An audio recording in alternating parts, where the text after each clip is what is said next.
Muy buenas noches. Dios les bendiga, mis hermanos. Es un gozo una vez más compartir juntos la palabra de Dios. Reciban un saludo los hermanos allá en sus casitas, los que están viendo la transmisión. Esperemos en Dios podamos escuchar aquí la palabra, ya que empezó a llover. Sin embargo, Dios nos ayudará. ¿Qué le parece si oramos antes de? Le pedimos a Dios que Él sea el que nos hable en esta tarde, noche ya. Señor Dios, te damos gracias, bendito Rey. Que este tiempo sea maravilloso, Señor, en tus manos. Que este tiempo, Señor, en el cual nos has permitido llegar hasta aquí, Señor, y aún esta lluvia sea de bendición. Te damos gracias, Señor, porque sin duda tú no te equivocas de nada y todas las cosas las haces perfectas. Gracias por todas las cosas que nos permites pasar. Bendito sea tu santo nombre, te alabamos, Señor. Este día sea de bendición. Amén. Vamos de favor a Jeremías, hermanos. Capítulo 17.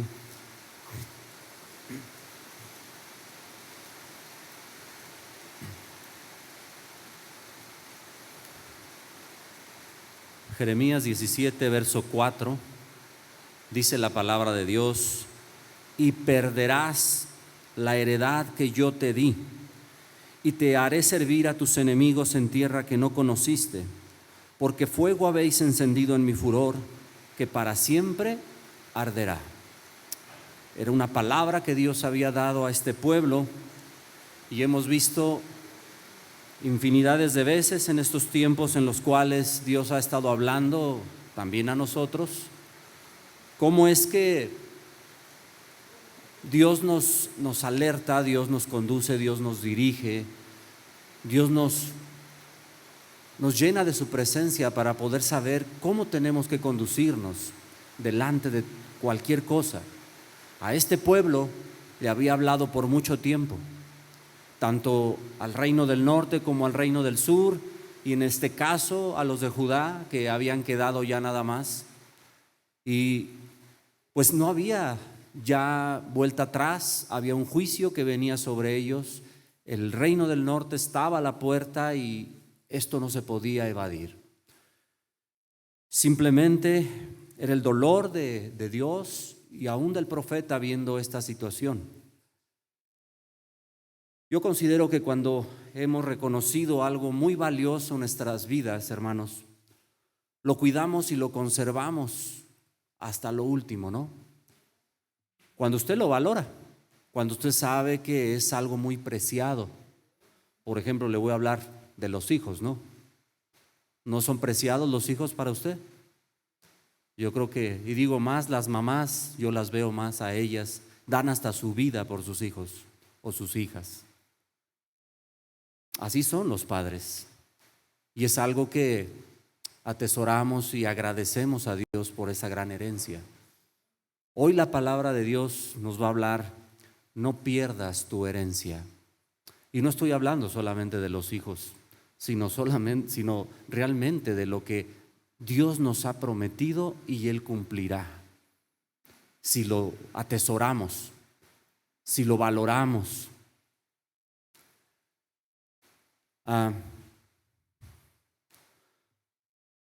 Esta salvación, que es realmente la herencia que Dios nos ha dado, es algo invaluable, que no podemos comprar con nada nosotros, y que al fin de cuentas Dios nos ha dado la oportunidad de poder tenerla a los que hemos creído, y no está exenta a los que aún todavía no han creído. Todavía es la promesa para aquellos también que aún todavía no creen, y que también se puede extender hacia ellos si ellos quieren, si ellos se acercan. Dios desea que ninguno se pierda y que vengan al arrepentimiento. Sin embargo, ahí está. ¿Quién lo quiere? ¿Verdad? Y los que hemos creído, pues entonces hay que conservarlo, hay que valorarlo, hay que atesorarlo. Hay que honrar a Dios por lo que ha hecho por nosotros, y pues que podamos guardarnos hasta ese día en el cual Él nos llame a su presencia. En muchas iglesias, aún cristianas, bueno, hablando de denominacionales, hay muchos que dicen que no se pierde la salvación. Por eso se confían y viven una vida pues que a Dios no le agrada y que solamente Él sabe y Él conoce y Él ve el corazón del hombre. ¿Realmente la salvación no se pierde? ¿Realmente la herencia que Dios nos ha dado no se pierde? Bueno, vemos que, hasta ahorita, ¿cuántas veces Dios ha hablado a este pueblo y muchos han muerto en el pecado? Y Dios dice, aún en el libro de Hebreos, no entrarán en mi reposo. A este pueblo que Dios había llamado. Entonces, ¿qué nos quiere decir? Que realmente sí se pierde. En el libro de Apocalipsis dice, y no borraré tu nombre de la vida, del libro de la vida. Entonces, ¿qué quiere decir? Que sí se puede borrar.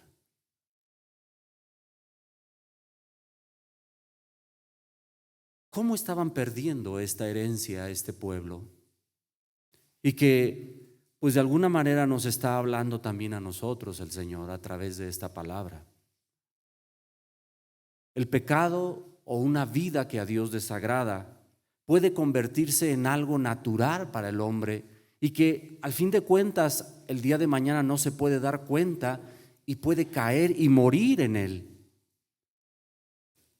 Al hombre se le llega a ser natural a veces el vivir en el pecado, aunque se diga cristiano, Yo se lo digo porque lo he visto en muchos lados, hermanos.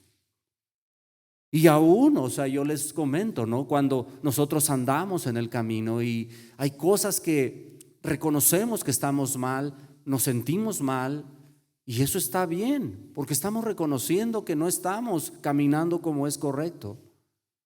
Lo malo es que nos gocemos haciendo lo malo, que vivamos gozándonos en el pecado, y no es como tiene que ser. El cristiano que ha creído, que se ha convertido, que se esfuerza en vivir una vida agradable, no acepta que este mundo lo invada.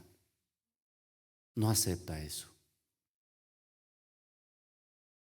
Vamos a Jeremías capítulo 16.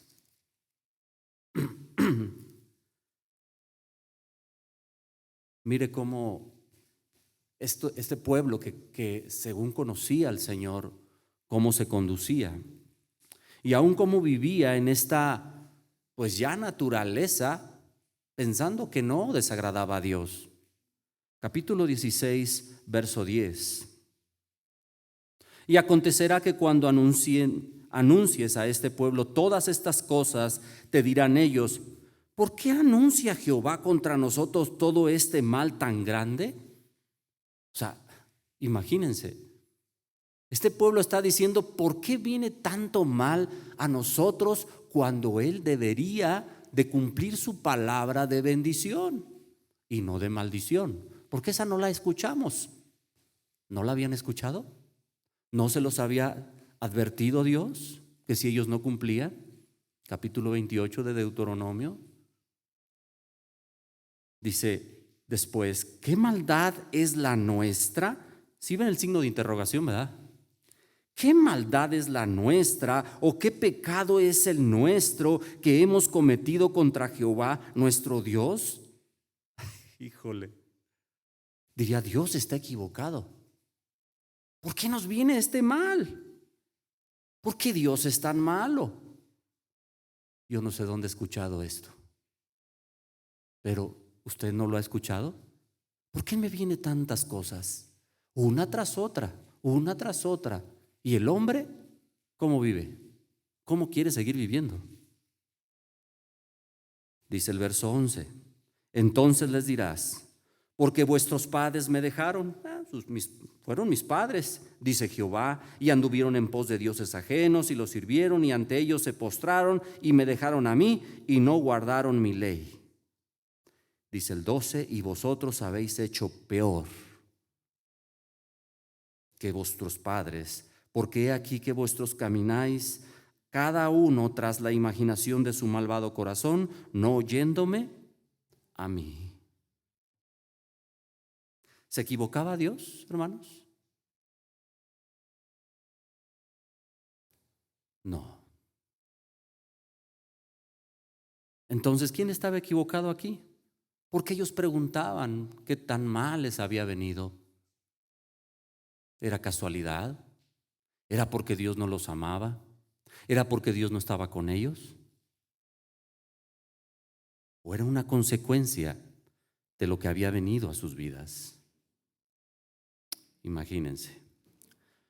100 años después de esta situación, hermanos, aproximadamente por ahí en el año 400 y tanto, en el libro de Malaquías, mire, vea otra vez esta misma escena.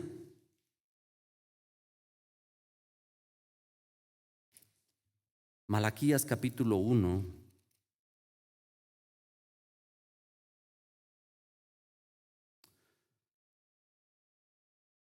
Amén, ¿ya lo tiene? Dice en el verso, vamos a ver nada más el verso 2. Yo os he amado, dice Jehová. 1, 2. Yo os he amado, dice Jehová. Y dijisteis, o sea, ¿qué hizo Dios? Él los amó. Pero una vez más vemos una pregunta de este pueblo. Y dice, ¿en qué nos amaste? ¿No era Esaú hermano de Jacob, dice Jehová, y amé a Jacob?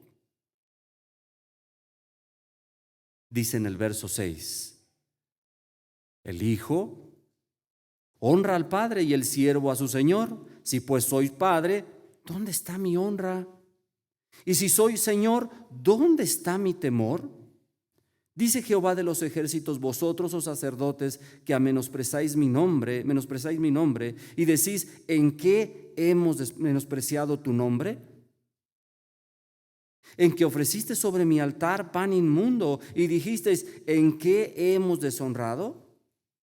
¿En que pensáis que la mesa de Jehová es despreciable? Y cuando ofreciste el animal ciego para sacrificio, ¿no es malo? Asimismo, cuando ofreciste el cojo y el enfermo, ¿no es malo? Preséntalo pues a tu príncipe, ¿acaso se agradará de ti y le será acepto, dice Jehová de los ejércitos? A ver, hazlo con el que te ve. ¿Tú crees que porque no me ves puedes hacer esto delante de mí? ¿Pero qué decían ellos? No, pues es algo normal, todos lo hacen. Estamos haciendo el sacrificio, ahí está. Realmente este pueblo no había entendido y su vida era perversa delante del Señor. Y aunque Dios los exhibía y exhibía su pecado, aún ellos decían, ¿en qué? ¿En qué te hemos fallado? ¿Será que el hombre es así, hermanos? ¿O nada más fueron ellos? Regresemos al capítulo 16 de Jeremías.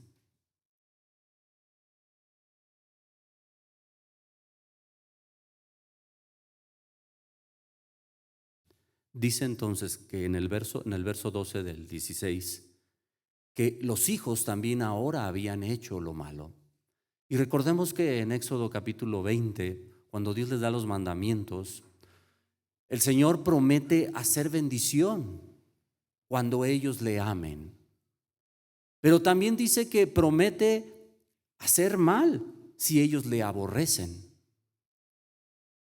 Y no es que trajeran herencia en relación a que si los padres habían pecado, ahora los hijos también acarrearían esa maldición. No, porque vemos en el libro de Reyes que había reyes buenos y hijos perversos, o reyes perversos y hijos buenos. Y Dios se agradaba de ello. Entonces eso no tenía que ver con una herencia o lo que le llaman maldición generacional, ¿no? Maldición generacional tiene que ver con los que le aborrecen, con los que quieren seguir viviendo de esa manera.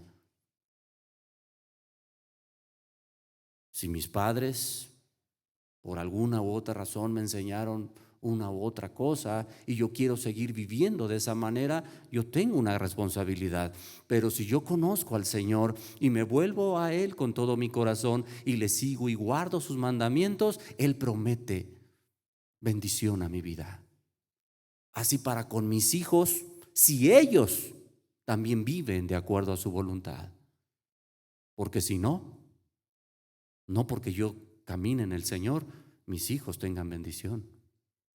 Pero es una promesa para ellos también, si ellos lo aceptan, si ellos caminan, si ellos prometen amar a Dios.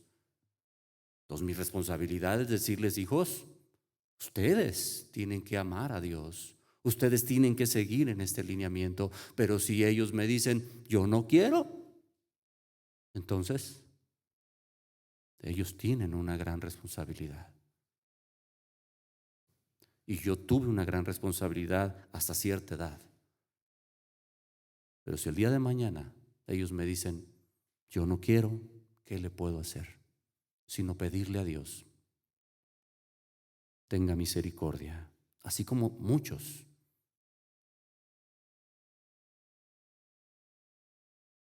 Verso 18 del capítulo 16.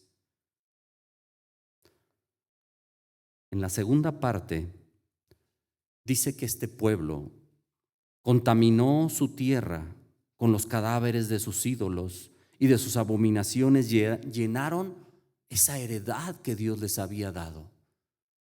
¿Cómo deshonraron lo que Dios había prometido por mucho tiempo a Abraham y que se cumplió? Y que ellos contaminaron con sus abominaciones, dice.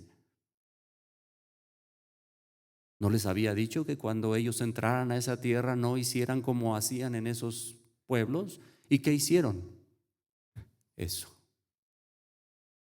Entonces Dios tenía que cumplir también la promesa de llevarlos lejos.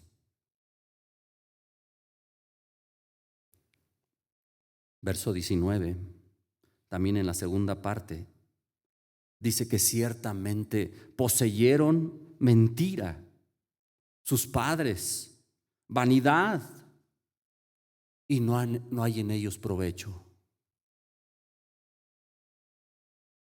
Todo eso estaba en contra de lo que Dios había dicho, y eso era estar perdiendo la herencia que Dios les había dado. ¿Por qué?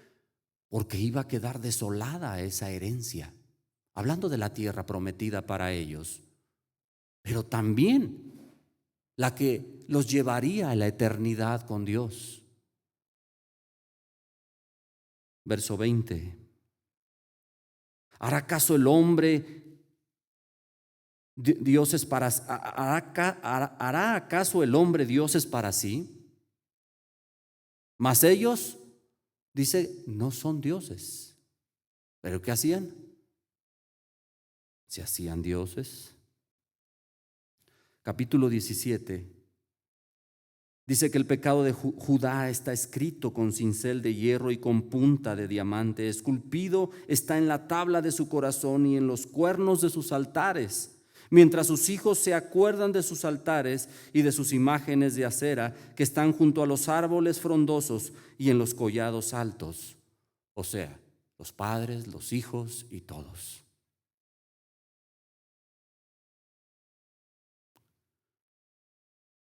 Qué gran bendición es que cuando en una familia se convierte a alguien y aquellos que escuchan a este que se convierte pueden entender esa gran bendición y esa herencia preciada, porque es para todos. Hace unos días le decía a un joven que es el único que me estaba escuchando en una casa que había como 6, 7 personas, y es el único que se acercó, y él me dijo que había aceptado al Señor. Y yo le dije: Dios te ha permitido conocerle, pero necesitas prepararte, necesitas acercarte, porque dice que recibió al Señor, pero nada más. Entonces le digo: necesitas prepararte, Dios te ha llamado con un propósito, tienes un gran trabajo que hacer. Y él me dijo: yo lo acepto. Bueno, pues entonces adelante. Es que nadie ha querido. Bueno, pero tú sí. Y entonces échale ganas, porque Dios quiere usar tu vida. Y entonces vas a tener un gran trabajo aquí. Y bueno, estaré orando para que así sea. Y Él pueda entender esta gran promesa y no sea que sea este pecado esculpido en el corazón del hombre y que no se pueda hacer nada y que después ya no haya oportunidad. Eso es lo más triste. Eso es estar perdiendo esa gran herencia que Dios les había dado. Ellos habían cambiado esa herencia por algo que ellos apreciaban como una mejor herencia. O sea, a ellos no les interesó eso que Dios les había dicho y la promesa que Él cumplió en ellos. Dice el verso 3, sobre las montañas y sobre el campo, todos tus tesoros entregaré al pillaje por el pecado de tus lugares altos en todo tu territorio. ¿Qué era para ellos sus tesoros? ¿Qué era para ellos lo más preciado? Hacer ese tipo de cosas para poder recibir lo que posiblemente les engañaban diciendo que si lo hacían, ellos tendrían grandes bendiciones. Hoy en día es de la misma manera. La gente que conoce un poquito de lo que dice la Biblia, que lo que conoce, no que no conoce a Dios, porque no conoce a Dios. Trata de engañar a la gente y le dice que se acerque y que él ofrende o que haga promesas o que Dios le va a dar y que Dios lo va a tener en una mejor situación. Y los engañan de esa manera para poder conseguir lo que ellos quieren. Mientras no les dice nada, que vivan como quieran, que vengan y les deje nada más lo que necesitan. Que vivan como sea, no hay problema. Dios es bueno. ¿Quién decía hace unos días? Bueno, en una predicación que estaba escuchando, ya me acordé. Dios es bueno, claro que Dios es bueno, pero Dios también es justo y Dios castiga al que le aborrece. Imagínense. Dice el verso 5 del mismo capítulo 17. Así ha dicho Jehová: maldito el varón que confía en el hombre y pone carne por su brazo y su corazón se aparta de Jehová. Verso 6, será como la retama en el desierto y no verá cuando viene el bien, sino que morará en los sequedales, en el desierto, en tierra despoblada y deshabitada. No podrá ver cuando venga el bien, porque para él el mal es lo bueno. Para él lo que sus ojos ven, lo que le hace feliz en esta tierra, es lo mejor que puede haber. Pero cuando está la bendición, no la puede ver, porque para él no es algo que le acomode. Verso 9, engañoso es el corazón, más que todas las cosas, y perverso. ¿Quién lo conocerá? ¿Cómo dice que es el corazón? Así que no le haga caso a su corazón, hermano. Cuando dice tuvo una corazonada, no le haga caso. Cuando diga, ay, es que el corazón, no le haga caso, hermano. Hágale caso a Dios. Porque el corazón, ¿cómo es? Es engañoso. Verso 13. En la segunda parte, y hasta el último casi, dice: dejaron a Jehová, manantial de agua viva. ¿Qué hicieron este pueblo? Se fueron tras dioses ajenos. Sus tesoros eran otras cosas que les engañaban. Para ellos el mejor tesoro era tener una buena tierra, tener buenas propiedades, tener herencia de hijos. No sé cuántas cosas no atesoraba el pueblo.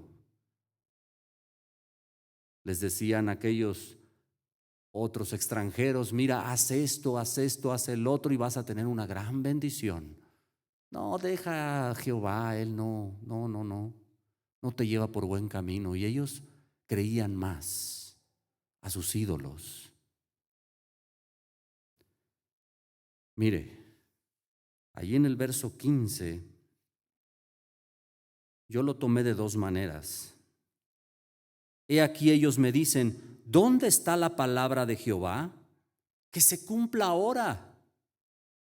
Número uno, yo lo tomé como un reto, diciéndole a Dios, a ver, pégame, como decían los niños chiquitos, ¿no? A ver, pégame, ¿no? Y la otra, de otra manera, yo también la puedo tomar como aquel hombre que sigue viviendo en el pecado y dice, pues cumple tu palabra que habías dicho. Diría Dios, si quieres que la cumpla de esa manera, cuando tú vives una vida deplorable, ¿sí me explico? O sea, de una de las dos lados, uno burlándose y el otro ni siquiera diciéndole a Dios, mira, yo vivo una vida digna, Señor. Como lo vamos a ver ahorita, como lo dice el profeta.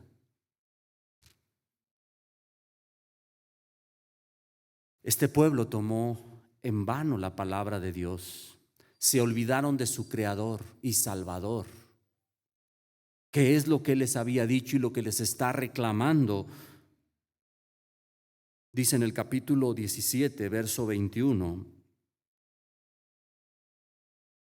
Así ha dicho Jehová, guardaos por vuestra vida de llevar cargas en el día de reposo y de meterla por las puertas de Jerusalén. Ni saquéis carga de vuestras casas en el día de reposo, ni hagáis trabajo alguno, sino santificad el día de reposo como mandé a vuestros padres. ¿Pero qué? Dice el verso 23, pero no oyeron, ni inclinaron su oído, sino endurecieron su cerviz para no oír, ni recibir corrección. Y no se trataba solamente de un día religioso en el cual ellos dejaran de trabajar ese día, sino iba más allá de lo que Dios les había dicho que recordaran. ¿Por qué Dios les había dicho que guardaran ese día y recordaran algo muy importante? Dios los había libertado. Dios era su creador. Y esto es lo que ellos tenían que recordar cada vez que santificaban el sábado. Mire, vaya tantito, póngale ahí una separación y vaya a Deuteronomio, capítulo 5.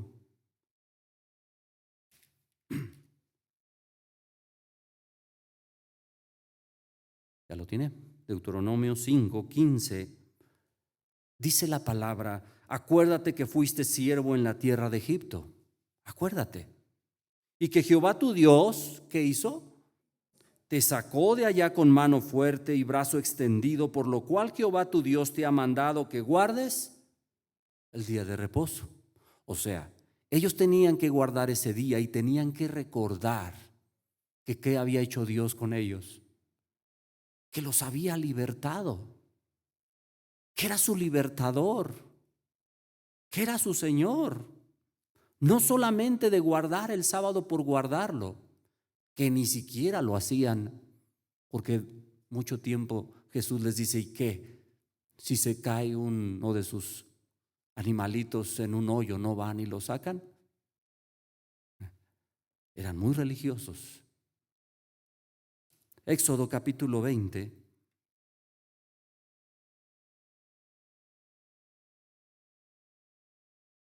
Verso 11. Porque en 6 días hizo Jehová los cielos y la tierra, el mar y todas las cosas que en ellas hay, y reposó en el día séptimo. Por tanto, Jehová bendijo el día de reposo y lo santificó. Vemos a un Dios creador. Y esto es lo que ellos tenían que recordar. Un Dios creador y un Dios salvador en sus vidas. Cada vez que ellos guardaban el sábado, esto es lo que tenían que recordar. No solamente porque Dios había dicho, guarden el sábado ya, como un día cualquiera, sino es algo que tenía que quedar grabado en sus corazones para saber quién es su Dios. ¿Qué les había dicho entonces Dios que hicieran en relación al pacto que había hecho con ellos? Capítulo 16 de Jeremías, verso 14. No obstante, he aquí vienen días, dice Jehová, en que no se dirá más, vive Jehová que hizo subir a los hijos de Israel de la tierra de Egipto, sino vive Jehová que hizo subir a los hijos de Israel de la tierra del norte y de todas las tierras a donde los había arrojado, y los volverá a su tierra, las cual di a sus padres. Dice el verso 16, he aquí que yo envío muchos pescadores, dice Jehová, y los pescarán, y después enviaré muchos cazadores y los cazarán por todo monte y por todo collado y por las cavernas de sus peñascos. ¿Qué va a hacer Dios? Pese tanta maldad, pese tanta perversidad, pese tanta rebeldía en su pueblo, hay una promesa y hay una esperanza. No obstante, por eso dice, mostraré clemencia, dice el Señor. Esto es lo que va a hacer Dios entre los que han querido de Él, los que se vuelvan al Señor.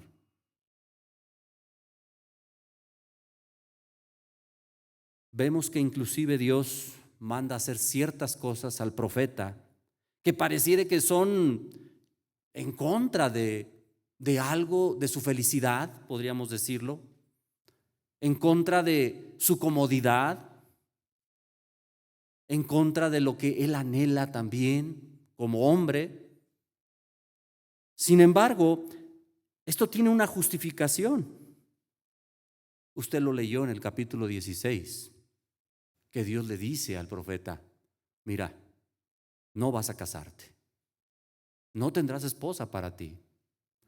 ¿Sería que Jeremías no quisiera casarse, hermano? Pero Dios le tiene que hacer ver que es mejor que no se case. ¿Por qué? Ahí lo va a decir también. Porque dice, va a haber mucha mortandad. Y quiero evitarte el dolor. Vuelvo a lo mismo. Cuando el hijo no se porta bien, ¿cómo se siente la mamá o el papá? Bien feliz. Cuando al hijo le pasa algo o a la hija le pasa algo, ¿cómo se sienten los padres? ¿Felices? Dice Dios al profeta, quiero evitarte ese dolor.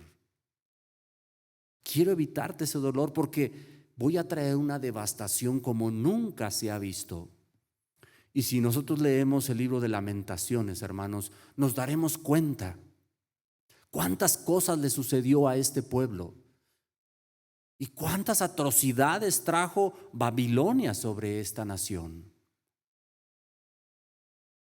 Y diríamos, o después diría el profeta, qué bueno que me alertaste, Señor, porque no hubiera soportado. Si viendo a mi pueblo me duele de verlo, ¿cómo están sufriendo? Pero yo se los advertí y les dije que no anduvieran en esos caminos. ¿Pero qué hicieron? No oyeron.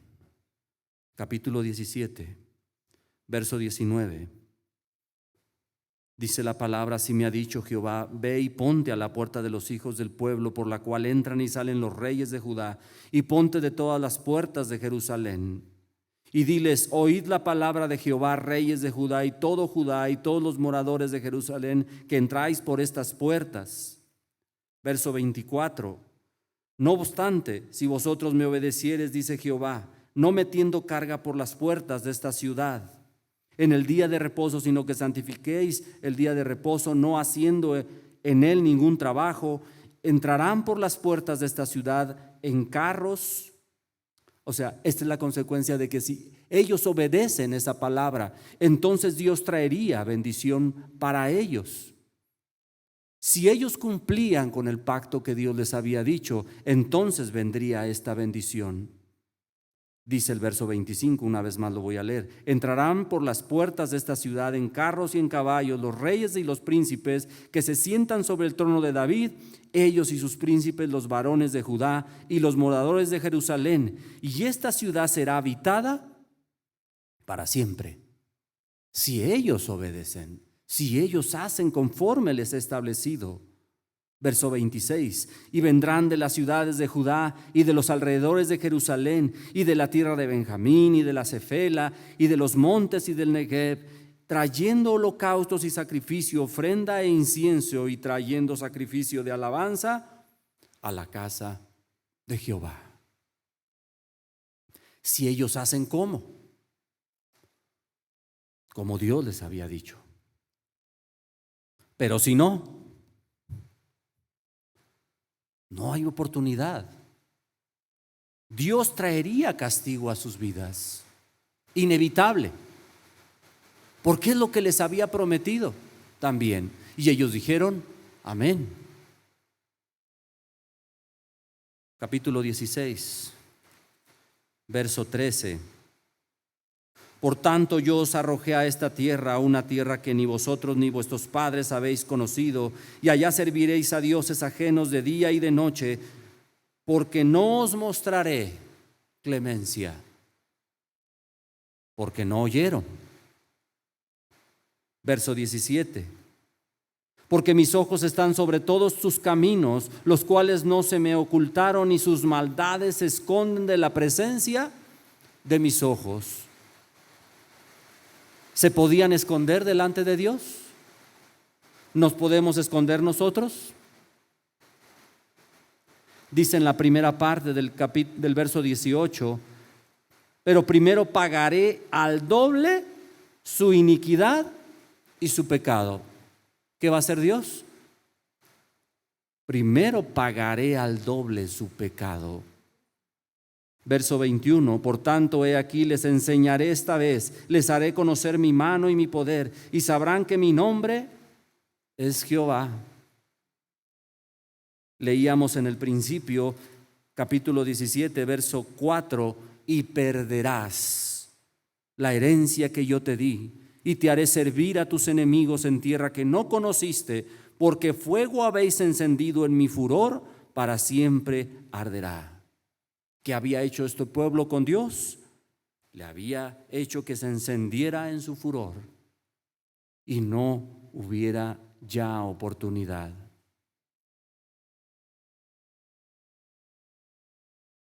Verso 10. Yo Jehová, que escudriño la mente, que pruebo el corazón para dar a cada uno según su camino, según el fruto de sus obras, como la perdiz que cubre lo que no puso, es el que injustamente amontona riquezas, en la mitad de sus días las dejará, y en su postrimería será insensato. Aquí recordaba al hombre rico que amontonó tantos granos y dijo, ¿y qué voy a hacer? Y dijo, pues voy a hacer unos graneros más grandes. Y entonces después me gozaré con todo lo que he amontonado. Pero ¿qué pasó en la noche, hermanos? ¿Usted recuerda? El Señor le dijo, he venido a pedir tu alma. Así es. ¿Qué vas a hacer? ¿A quién se lo vas a dejar? Nadie sabe para quién trabaja, ¿verdad? Verso 27 del capítulo 17. Pero si no me oyeres para santificar el día de reposo y para no traer carga ni meterla por las puertas de Jerusalén en el día de reposo, yo haré descender fuego en sus puertas y consumirá los palacios de Jerusalén y no se apagará. Y así fue. Y así fue. Pero entonces todo acabó ahí como una triste historia. No hay oportunidad, ya no hay nada que hacer. El hombre es perverso, necio, rebelde y no hay oportunidad. Mire, a pesar de eso, yo podría decir que todavía hay un rayito de luz, que aún todavía puede ser posible que haya algunos y que no pase como en Sodoma, ¿no? Bueno, Lot tuvo oportunidad de salir con su familia y aún así, cuántas cosas sucedieron, ¿no? Pero decía Abraham, si hubiera aunque sea, si hubiera aunque sea. Y Dios dice, no hay, no hay. Por más que veo, no hay ni uno justo. ¿Habrá alguno? Decía Elías, no, soy el único. No, dice el Señor, me he reservado 7,000. O sea, esto quiere decir que sí hay algunos que amen a Dios con todo su corazón, que guarden su palabra, que vivan en integridad. A ellos o a nosotros, tomándolo,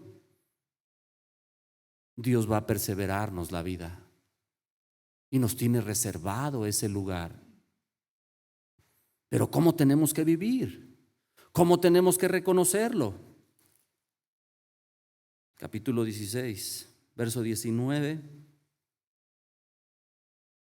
En la primera parte, son los que pueden decirle al Señor, oh Jehová, fortaleza mía, fuerza mía, refugio mío en el tiempo de aflicción.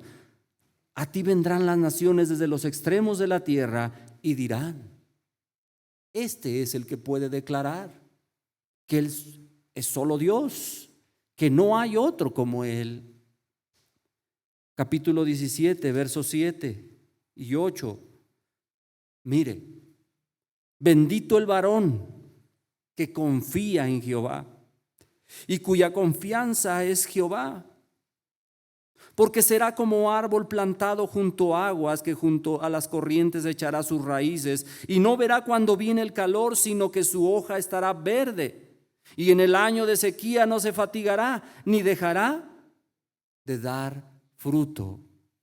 Hermano, el que ha confiado en Dios, los tiempos que vengan no le hacen nada. ¿Por qué? Porque ha confiado en su Señor. Y porque si viene escasez, o si viene calor, o si viene lluvia, o si viene lo que venga, Él no depende de este mundo. ¿Depende de quién? ¿Hemos confiado así nosotros, hermanos? Verso 12. El que puede declarar, trono de gloria, excelso del principio, es el lugar de nuestro santuario. Es el que puede decir, Señor, mi vida es un templo para ti y quiero que mores en mí y quiero ser gobernado por ti. Dice en el verso 13, en la primera parte, oh Jehová, esperanza de Israel. ¿Dios es tu esperanza? ¿Dios es tu esperanza? Verso 14, sáname, oh Jehová, y seré sano. Sálvame y seré salvo, porque tú eres. ¿Quién puede declarar esto, hermano? Quien ha confiado en Él, quien su vida está en Él. Mire, pareciera que el profeta va a enjuiciar a este pueblo, pero lo único que está haciendo es hablar la palabra que Dios ha hablado y que sabe que Él lo hará y que lo va a cumplir. Porque dice en el verso 16 del capítulo 17, mas yo no he ido en pos de ti para incitarte a su castigo. O sea, mi deseo no es que los castigues, ni desee día de calamidad, tú lo sabes. O sea, ¿qué había en el corazón del profeta? No había un deseo malo para su pueblo. Lo que de mi boca ha salido fue en tu presencia. Pero después dice en el verso 17, no me seas tú por espanto, pues mi refugio eres tú en el día malo. Avergüéncense los que me persiguen, y no me avergüence yo, asómbrense ellos. Y yo no me asombre, trae sobre ellos día malo y quebrántalos con doble quebrantamiento. Pareciera que hay un contraste en lo que está hablando y lo que ahora está diciendo el profeta en relación a darles lo que se merecen. Pero ¿será que el profeta lo desea? Es lo que Dios había hablado. Y entonces el profeta le está diciendo a Dios: Señor, cumple tu palabra. ¿Qué puedo hacer? Me duele en el corazón, pero cumple lo que has dicho. Y yo creo que aún en eso, hermano, tendría que ser también nuestro pensamiento y nuestro corazón cuando vemos tanta perversidad en este mundo. No porque deseemos el mal de los que andan haciendo el mal, sino porque es algo que viene de Dios y que se cumplirá y que no hay vuelta de hoja. ¿Cuándo lo va a hacer Dios? Eso no lo sabemos. Pero que va a cumplir su promesa aún de juicio, Dios lo va a hacer. A lo mejor no es en nuestro tiempo, no sabemos en qué momento. A lo mejor va a ser cuando lleguen a su presencia y les diga: no te conozco. No lo sabemos. Eso no es cierto de que Dios paga en este mundo a los malos. Yo no sé si usted recuerda al profeta, al salmista Asaf, cuando dice, ¿no? Veo que los que han sido perversos y han sido ladrones y todo, se van hasta con todo su dinero a la tumba. ¿Y qué haces, Dios?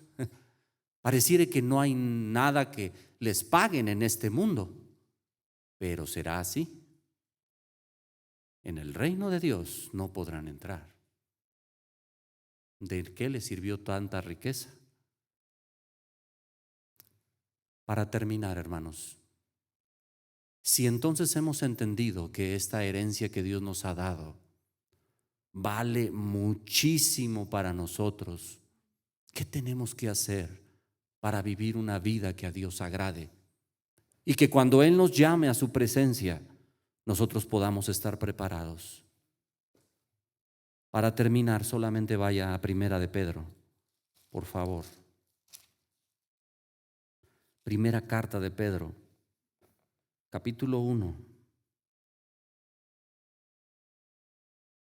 verso 3. Bendito el Dios y Padre de nuestro Señor Jesucristo, que según su grande misericordia nos hizo renacer para una esperanza viva por la resurrección de Jesucristo de los muertos, para una herencia incorruptible, incontaminada, inmarcesible, reservada ¿en dónde? ¿En este mundo? Entonces, ¿dónde debe estar nuestra mirada? En los cielos para vosotros, que sois guardados por el poder de Dios mediante la fe, para alcanzar la salvación que está preparada para ser manifestada en el tiempo postrero, en lo cual vosotros os alegráis, aunque ahora por un poco de tiempo, si es necesario que tengamos, hermanos, tengáis que ser afligidos en diversas pruebas, para que sometida a prueba vuestra fe, mucho más preciosa que el oro, el cual aunque perecedero, se prueba con fuego, sea hallada en alabanza, en gloria y honra cuando sea manifestado Jesucristo. Amén. En su casa léalo varias veces, hermano, este texto, y atesórelo, porque Dios nos ha dado una gran herencia. Cuidémosla con temor y temblor, porque no habrá otra igual. Así que tenemos una gran responsabilidad, los que hemos creído, y que podamos también extenderlo a los que no han creído. Amén, hermanos. Oramos a Dios pidiéndole que nos ayude. Señor Dios Todopoderoso, te damos gracias en esta hora. Bendito sea tu santo nombre. Tu palabra, Señor, es firme y eficaz. Tu palabra es viva, Padre. Te damos gloria, honra, alabanza, Señor. Que nuestra vida lo demuestre cada día, hasta que podamos, Señor, presentarnos delante de ti, perfectos, cabales, llenos de tu presencia, Padre. Enséñanos, guíanos, fortalécenos para poder seguir caminando y caminar en este mundo, Señor, que aunque perverso, tú eres el único que puede darnos esa dirección. Te damos gracias, Señor. Bendito sea tu santo nombre, Padre. Te damos gracias. Amén. Dios les bendiga, mis hermanos.